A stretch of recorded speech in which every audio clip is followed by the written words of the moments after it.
Bonjour à tous, j'espère que vous allez bien. On fait un petit point sur le marché des altcoins aujourd'hui et surtout sur le marché de l'IA. On va se concentrer sur le marché de l'IA. Je vais vous exposer quelques petits scénarios. On va parler aussi également macroéconomie.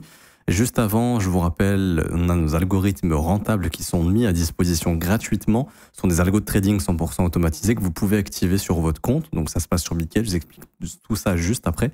On vous a mis les résultats trimestriels qui sont excellents, plus 8,23 R sur l'algorithme SPT, enfin sur les algos SPT, parce qu'il y en a plusieurs.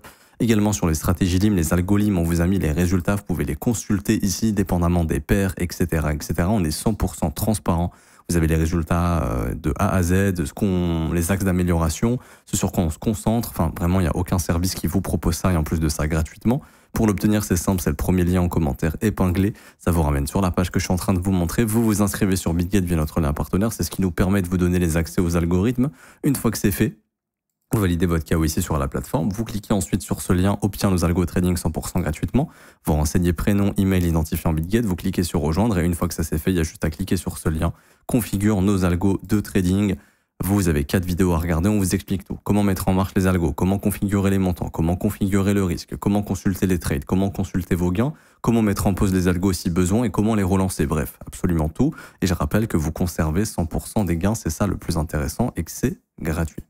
Alors, pour venir ici sur le marché de l'IA. Donc moi, j'ai fait des petits indices faits maison qui me montrent un petit peu un graphique global du marché de l'IA, donc des altcoins et du marché de l'IA. Donc on a un mélange de NIR, Tao, Render, FET, GRT, bref, j'ai pris à peu près tous les plus gros coins IA. J'ai pas mis d'agent IA dedans, mais bon, c'est à peu près pareil. Et du coup, je vous ai laissé le graphe tel qu'il est, la précédente fois, parce que je vais pas réexpliquer tout le temps dans toutes les vidéos ce qu'on avait vu, mais ce que je vous expliquais en gros, c'était que le marché crypto avait des narratifs haussiers, le marché crypto avait également, enfin, c'est pas le marché crypto, mais sur les marchés, on avait encore la liquidité qui était disponible. Ça, on avait vu sur les reverse repo. Donc, il y a beaucoup d'argent qui a été injecté dans les marchés encore en 2023. Donc, en fait, c'est les banques qui avaient retiré leur argent des marchés en 2022. Donc, les banques avaient énormément de cash. Elles ont repositionné ça sur les marchés. Donc, on a eu des indices américains qui étaient haussiers. On a eu énormément de liquidités qui sont revenues dans les marchés. On a eu les ETF Bitcoins qui a redonné de l'intérêt au marché crypto. Ensuite, on a eu beaucoup d'inflows. On a eu Donald Trump, etc., etc., etc. Et du coup, du côté de l'IA, il y avait aussi la grosse hype autour de Nvidia et son énorme rallye haussier. Donc, c'est ce qui a énormément aidé les altcoins IA à performer. Maintenant, Nvidia est un petit peu au point mort. Trump nous fout des tarifs dans tous les sens. Il y a des risques de récession. L'inflation perdure, etc., etc. Bon, l'inflation perdure, pas tellement vrai, mais ça, pour l'instant, c'est ce que dit la Fed parce que les chiffres qu'elle communique vont dans ce sens, même si eux savent que l'inflation est en train de chuter. Du coup, dans l'idée, c'est de se dire que je pense qu'au mois de mai, il y aura un rebond sur les cryptos. Je pense qu'il y aura un rebond. Je pense pas que ce soit le retour du bull run. Ok. Je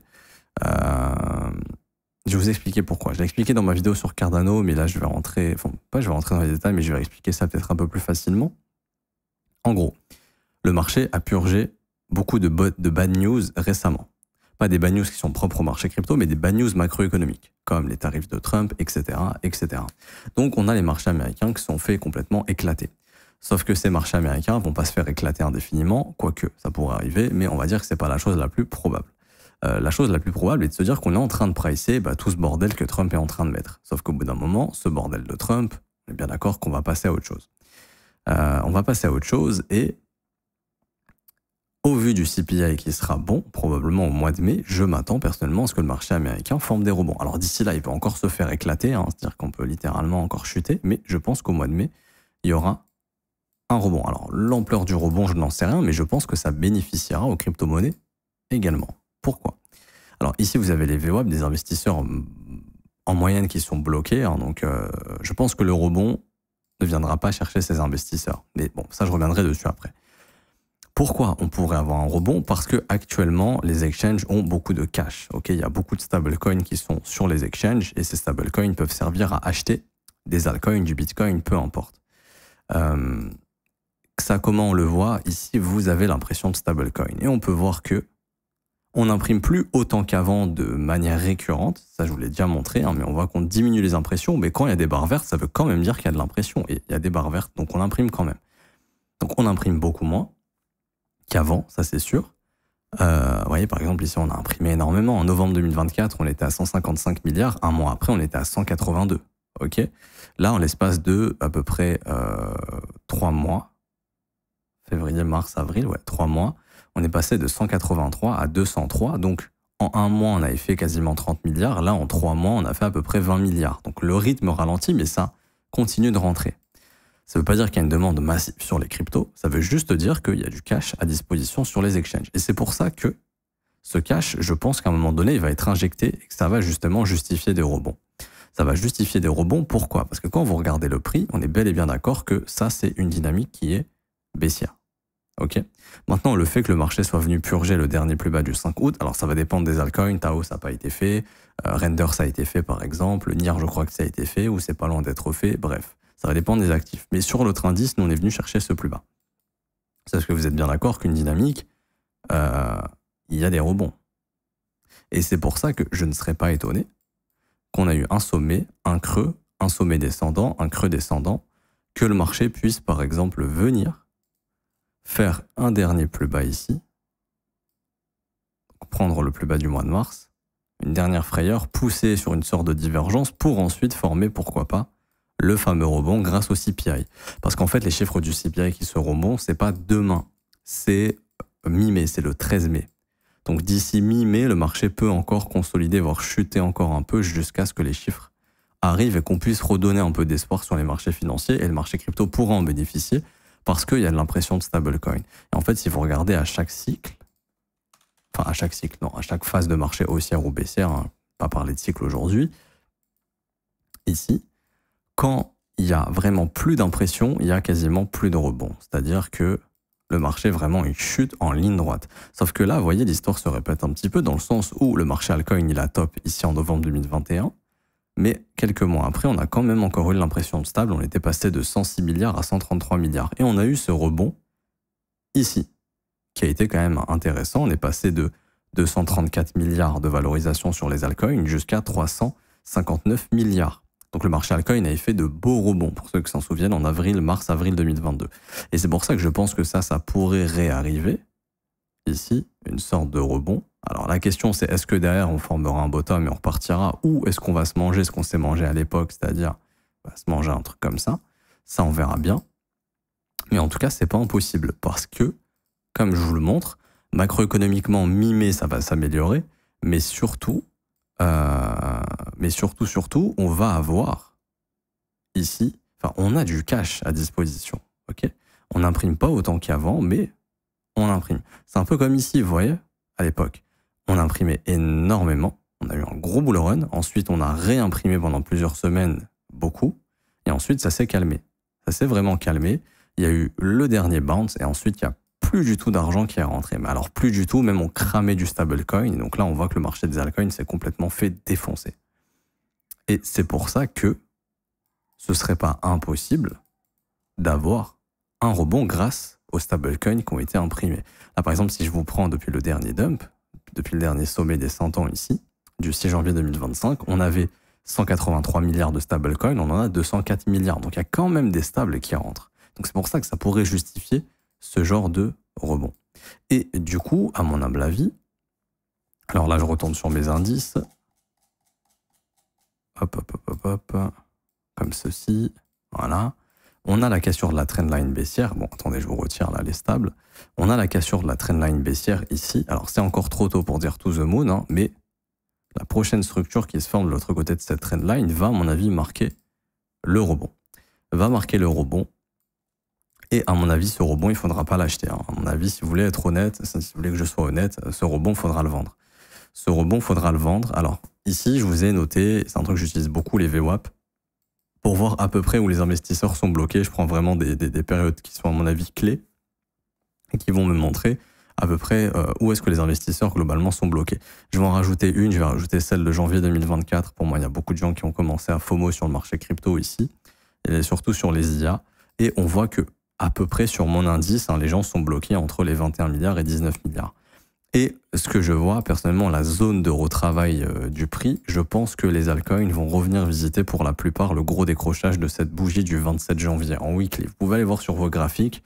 Par exemple, vous prenez, je sais pas moi, NIR. vous allez voir probablement qu'on a ce fair value gap du 27 janvier ici. Ben, je pense que ça va être repricé en fait. Vous voyez que là, en fait, on a fait un sommet descendant, on a pété le creux. Donc on est bel et bien dans une dynamique baissière. Et je pense que, personnellement, je ne serais pas étonné qu'on ait un truc comme ça, le fameux rebond pour revenir bosser, retracer cette jambe baissière.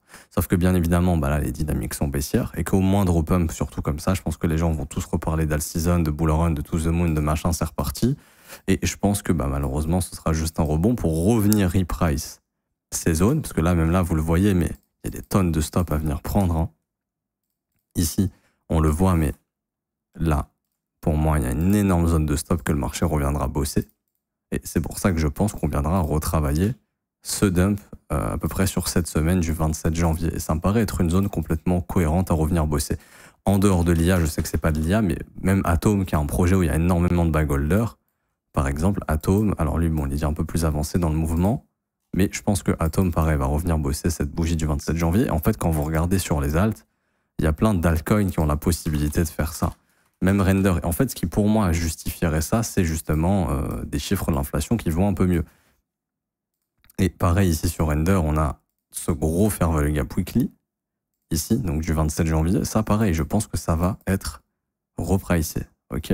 Je pense que ça va être repricé. Donc en fait, le marché va revenir combler tout ça. Et quand vous regardez ici, vous voyez que il y a énormément de stops. Il y a plein de sommets descendants. C'est des sommets qu'on pourrait bouffer. Mais à mon avis, ce serait malheureusement... Alors, est-ce qu'on y va maintenant? Est-ce qu'on n'y va pas maintenant? Je sais pas. Hein. Moi, je serais pas étonné qu'on ait encore peut-être voilà, une petite pichenette ici, histoire d'emmerder. Mais je pense que ça, ici, ça va être intéressant d'observer ce qui se passe, s'il y a de la réaction. D'ailleurs, je serais pas étonné vis-à-vis du CPI et qu'on ait justement un retour dans ces niveaux de prix. Donc là, sur Render, ce serait entre les 5,20 $ et 6,45 $. Mais à mon avis, il faudra exit. Hein. C'est-à-dire que... Alors, si je vous prends FED, peut-être... Voilà. Par exemple, FED, vous voyez, sur ce rallye de décembre, il est juste venu reprice se faire value gap ici. Une fois qu'il est revenu faire ça, bam, il s'est fait défoncer. Bon, c'est de l'IA, ça, je sais plus, je crois pas que c'est de l'IA, Phil, je sais plus, mais Phil, pareil. Hop, on est revenu pricer se faire value gap, vous voyez, boum, on est reparti à la baisse. Bah, en fait, c'est pour ça que ça m'étonnerait pas qu'on fasse exactement la même chose. Même ici, sur Phil, on voit qu'il y a des zones de stop beaucoup trop évidentes. Là, le marché va commencer à avoir de l'intérêt à venir déloger ces zones. C'est mon avis. C'est pour ça que je ne serais pas étonné que... Alors, est-ce qu'on va y aller maintenant ou pas du tout? On sait que c'est pas avant le mois de mai, que c'est pas avant le mois de mai les bons résultats. On voit qu'il y a une énorme zone de stop à venir chercher sous ce plus bas ici. C'est de se dire que, bon, là, les tarifs de Trump, s'il y a de la pression vendeuse, on peut aller déloger ces stops, mais ensuite, éventuellement, former ce genre de bounce ici pour aller bosser ces zones de fair value gap. Ça ne m'étonnerait pas du tout. Et donc ça, c'est un peu mon hypothèse. Mon hypothèse, c'est ça. Par contre, mon hypothèse, personnellement, je suis honnête avec vous, c'est pas retour bull run. C'est vraiment, c'est ce qu'on appelle faire du rebalancing. En fait, pour ceux qui ont vu mon mentorship, dans une dynamique baissière ou haussière, hein, vous avez souvent des imbalances qui vont se former, des fair value gap, et le marché, lorsqu'il rebondit, il vient chercher ses fair value gap, et c'est souvent dans ces zones où on distribue et qu'on repart à la baisse. Par exemple, il suffit d'observer Bitcoin. Je vous montre Bitcoin rapidement. Mais si vous regardez ce que fait Bitcoin, ici, depuis qu'on est dans une dynamique baissière, si vous regardez bien, vous voyez, on a des fair value gap baissiers, hein, ici, hop, hop, on vient reprice, on chute, il y avait du fair value gap baissier ici, hop, on est revenu reprice et tout ça, et on repart à la baisse. Donc c'est ce qui pourrait arriver, à mon humble avis, c'est ce qui pourrait arriver, tout comme sur des retracements haussiers, on price les fair value gap, on remonte. Ici, il y avait un très gros fair value gap, on y vient, tac, tac, tac, on continue, il y a un très gros fair value gap ici, on est en train de le bosser. La question c'est est-ce qu'on fera un sommet ou est-ce qu'on fera quelque chose comme ça? Ça, on verra bien. Mais en tout cas, on est en train de bel et bien bosser ce fair value gap. C'est pour ça que ce plus bas ici est un plus bas qui est intéressant si jamais il est rebossé. Exemple ici. Hop, vous avez un petit fair value gap, on l'a bossé, ça nous a renvoyé à la hausse. On a un fair value gap ici, on l'a bossé, ça nous a renvoyé à la hausse, etc., etc. Tout comme dans les marchés baissiers, pour ceux qui ont vu mon mentorship, vous avez un fair value gap ici, bam, en mensuel, on vient dedans, ça nous ramène à la baisse, etc., etc. Vous avez un fair value gap ici, en mensuel, bam, on vient dedans, petite mèche, ça nous renvoie à la baisse, on fait des plus bas. Ça, c'est pareil. Et donc, pareil sur les cycles haussiers. Les fair value gap haussiers sont vraiment là pour être retravaillés et ramener le prix plus haut. Bon, là, 2021, c'était du n'importe quoi, hein. C'était une énorme phase haussière, mais par exemple, voilà, ce gros pump de 2019 avait laissé derrière lui des fair value gap, deux gros fair value gap, on est venu les combler, merci, au revoir, on est reparti. Donc c'est souvent une chose qui va arriver, ok, c'est souvent une chose qui arrive, et c'est normal. Maintenant, ce qu'il faut observer, c'est la dynamique du prix, et je suis factuel, hein, je suis pas en train d'inventer des trucs, elle est baissière ici, elle est baissière. Depuis qu'on s'est installé sous le plus bas du 5 août, elle est baissière. Du coup, ce qui a le plus de chances d'arriver, c'est un sommet descendant sous ce... Enfin, c'est un sommet descendant sous ce sommet.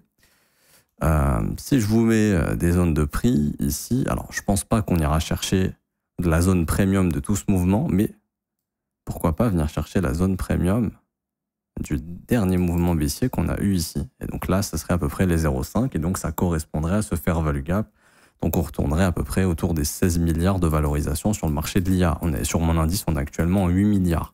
Donc il y aurait moyen d'avoir peut-être du x2 sur certains assets en cas de rebond, mais peut-être pas tout de suite. En gros, moi, mon idée, c'est de me dire que il n'est pas impossible que le marché vienne globalement purger les plus bas de mars et que ce soit une fois qu'on est... En fait, plus on va se rapprocher du 13 mai, chiffre du CPI, et plus il y aura la possibilité de faire des rebonds.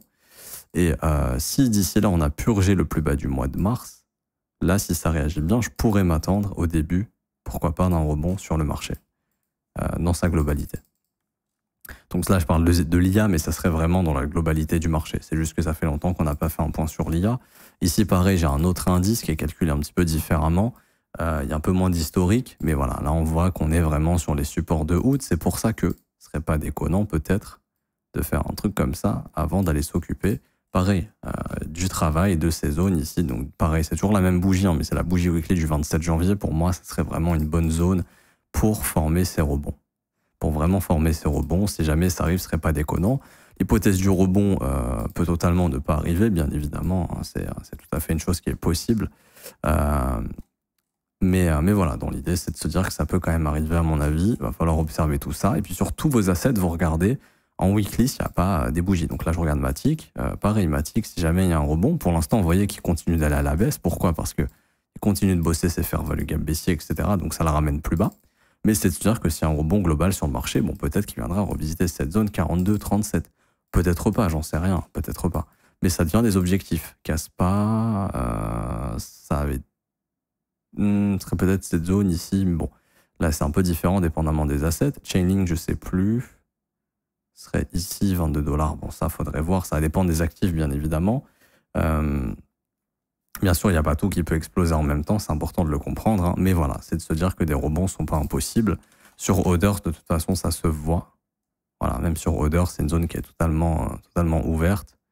Ça pourrait être retravaillé sans forcément trop de soucis. Mais pour le moment, le flux reste baissier, notez-le bien, et qu'il ne faut pas exclure la prise du plus bas du mois de mars avant, cette fois-ci, peut-être plus de probabilité d'aller chercher du rebond. Même sur Others, ici, on voit qu'il y a énormément de sommets. Voilà, ce serait pas déconnant d'aller déloger tout ça. Ici, les gens refomont en se disant c'est reparti to the moon, sauf que derrière, malheureusement, voilà, derrière, hein, on pourrait faire quelque chose comme ça.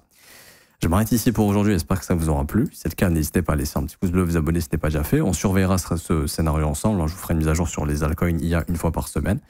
Je vous rappelle, il y a également mon mentorship qui est disponible, c'est le premier lien en commentaire épinglé. Si vous voulez vous former de A à Z gratuitement à des concepts de price action très puissants, je vous offre une formation, enfin je vous en offre deux, pardon.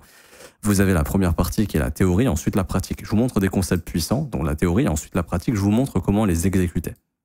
Ça vous permet aussi d'analyser le marché des altcoins, savoir si c'est un bon moment pour se positionner ou à éviter, etc., etc. Pour obtenir le mentorship, c'est simple, premier lien en commentaire épinglé. Il faut juste s'inscrire sur BitGet via notre lien partenaire. Vous créez votre compte sur la plateforme, validez votre KYC et vous faites un trade d'une valeur d'au moins 100 USDT sur celle-ci et ça vous débloque l'accès au mentorship. Ensuite, vous cliquez sur ce lien, la meilleure formation de trading crypto. Vous cliquez sur obtenir gratuitement, vous renseignez email identifiant BitGet. Vous cliquez sur recevoir. Instantanément, vous recevez la première formation Assure ton bull market comme un pro et jusqu'à 24 heures plus tard, vous recevrez le mentorship. Et pour ceux qui veulent se former à mes côtés, rejoindre mon groupe, avoir un accès exclusif à mon groupe privé, également avoir accès à un accompagnement journalier, ça se passe dans mon école, c'est le seul abonnement payant que je propose, c'est un abonnement de 49 € par mois, c'est sans engagement. Vous avez aussi les offres 3, 6 et 12 mois qui, elles, sont moins chères. Vous recevrez mon accès à la formation de l'école, la formation la plus complète. Vous avez 8 modules avec des sous-modules qui vous forment de A à Z. C'est vraiment ma formation la plus complète. 19 heures de cours vidéo, des cours écrits, des exercices, examens, bref, il y a absolument tout pour vous former. Vous avez en plus de ça accès au Discord. Donc dans l'école, c'est du contenu privé qui est partagé exclusivement aux élèves. Vous pouvez poser toutes vos questions, on répond à vos questions. Vous pouvez poser vos questions aux élèves avancés, aux professeurs, à moi-même, on est là pour vous aider. Et également, vous avez accès au brief privé tous les jours. On analyse les marchés ensemble, on parle de stratégie, etc. Tout ça, ça se passe dans l'école. Je vous ai présenté les tarifs et vous avez également les témoignages des membres si vous souhaitez nous rejoindre, si vous voulez vous faire une idée avant de nous rejoindre. Donc là, vous avez quelques petits témoignages. En tout cas, vous êtes les bienvenus. Je m'arrête ici. On se retrouve très bientôt. Bonne journée. Ciao, ciao.